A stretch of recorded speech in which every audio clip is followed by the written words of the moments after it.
Hello students, good morning. Today let's continue the lesson sound. In the previous class we have studied what are different types of sounds.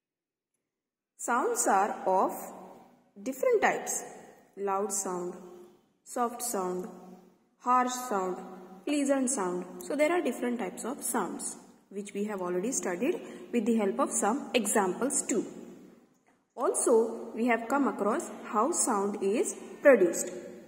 Sound is produced due to vibrations occurring in the surrounding. Vibrations occur in solid, liquid and gaseous states. So, because of vibration, we are able to hear sound. If there is no vibration, there is no sound. And who is the source of sound? That also we have studied. The object which creates sound is called the source of sound. And lastly, we have studied what is the voice box.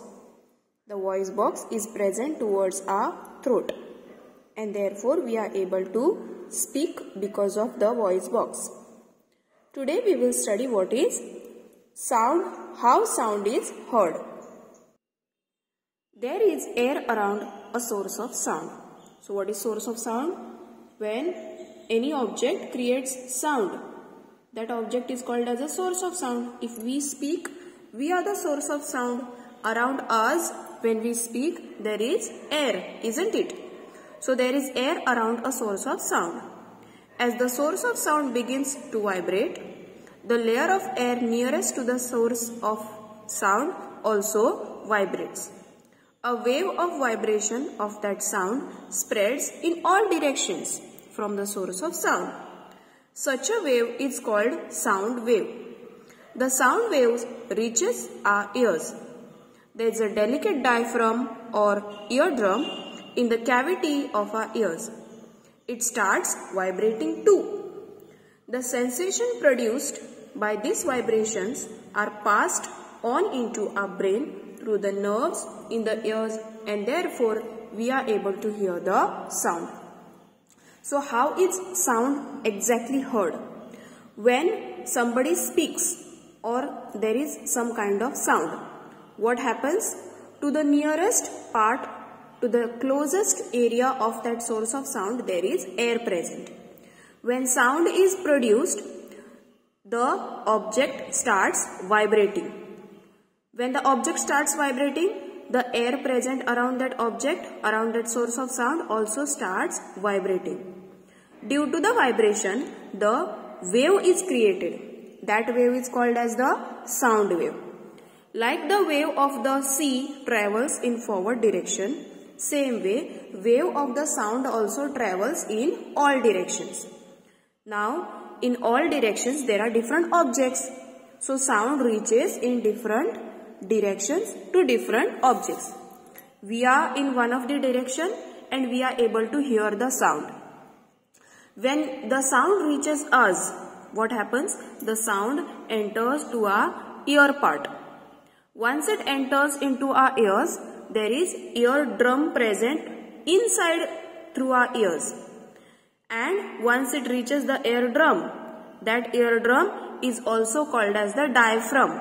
The diaphragm is very delicate. Once it reaches to our eardrum or the diaphragm in our ear, the eardrum starts vibrating, and that vibration through the nerves in our body is taken to the brain. The signal is passed to the brain, and finally we are able to hear the sound. See, because of vibration only everything happens here. First, there is vibration in the source of sound. That vibration passes to the air present around the source of sound. Same vibration in terms of waves passes to the person who is hearing. And that vibration goes to the ears of that person. Again, his diaphragm also starts vibrating. Everything depends on the vibration only regarding sound. Next part is propagation of sound. Propagation means traveling. How sound travels. Now we all know that there are basic three states of matter. One is solid, liquid and gaseous. Three states of matters. We all know that sound travels through air medium, that is gaseous medium. Sound travels through air medium. Now see, when two people talk to each other, they are not standing in water to talk to each other. What they do? They are just standing on the land and they are simply talking to each other. Between two people, air is present, gaseous medium is present. Through that gaseous medium, the sound passes and therefore they are able to hear each other. So one thing we know that sound travels through air medium. What about liquid and solid medium? I can give you one example regarding solid medium. What you can do? You have a bench or a desk or a table. You put one of your ear towards your table. Put your head down on the table so that your one of the ear touches completely to the table. And then with the help of your hand, you just tap on the table. You will feel that the sound is so loud. On the other hand, you put your head up now and then simply tap. What do you feel? The sound is so soft. It was very soft. But the same sound you heard it loud when you have put your head down on the table, touching your ears to the table. Sound was loud. That means sound is heard loud in solid medium, in solid state, since the table is made up of solid state. See what happens about liquid. If you throw a stone in the liquid, you will see the water sound. You will be able to hear the water sound. That sound is louder as compared to the stone if you throw on the land in the air. So the sound heard in air medium, in gaseous medium is less as compared to the sound in water medium or liquid medium. And the sound heard in liquid medium is less as compared to the solid medium. Transmission of sound occurs at a different speed through different mediums. Transmission of sound is faster through a liquid than through a gas, and faster through a solid than through a liquid. Last part of the lesson now, noise pollution. We all are aware of noise pollution. What is noise pollution? When people around you make noise, that is also one kind of sound only. But why is it said as noise? Because we do not like that sound. If a boy is playing flute, a musical instrument, it is not noise pollution since flute has a very good sound. The sound is so soft, pleasant. On the other hand, if you consider a dog barking, what about that? Dog barking sound, we are not able to tolerate it for longer period. So that is noise pollution. Traffic jam sound, noise pollution. Small children are screaming, they are crying, noise pollution. So noise pollution is a kind of sound which is harsh on our ears, which sound we are not able to tolerate for long period. That is called as the noise pollution. In this picture, there are three children. One boy is pulling a thread tied to a glass.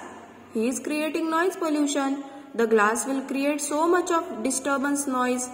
Girl is singing, that is not noise pollution. Boy is shouting, he is screaming, noise pollution. So there are different kinds of sounds too. Let's understand concepts in this picture. Two people are talking to each other. A dog is barking. Child is crying. The boy is playing with a paper plane. A man is talking on his phone. Crow is making sound. Yes, screaming. There is traffic jam. Grandmother is watching TV and a child is playing a drum. See, there are different kinds of sound. All are not creating same sound. The crying sound of the child is different than the barking dog. The talking sound of these two people, two ladies, is different than the grandmother watching the TV, isn't it? So there are different kinds of sounds. But when all these sounds get mixed with each other, will you understand anything? No, you will not understand anything at all. So there is noise pollution. Noise pollution occurs when we hear one or many sounds harmful to our ears. Now there are certain things to prevent noise pollution. What can we do so that we do not make noise pollution? We prevent from noise pollution. Measures for preventing noise pollution. As far as possible, we should avoid blowing the horn. Simply on the road, some people have the habit to blow the horn.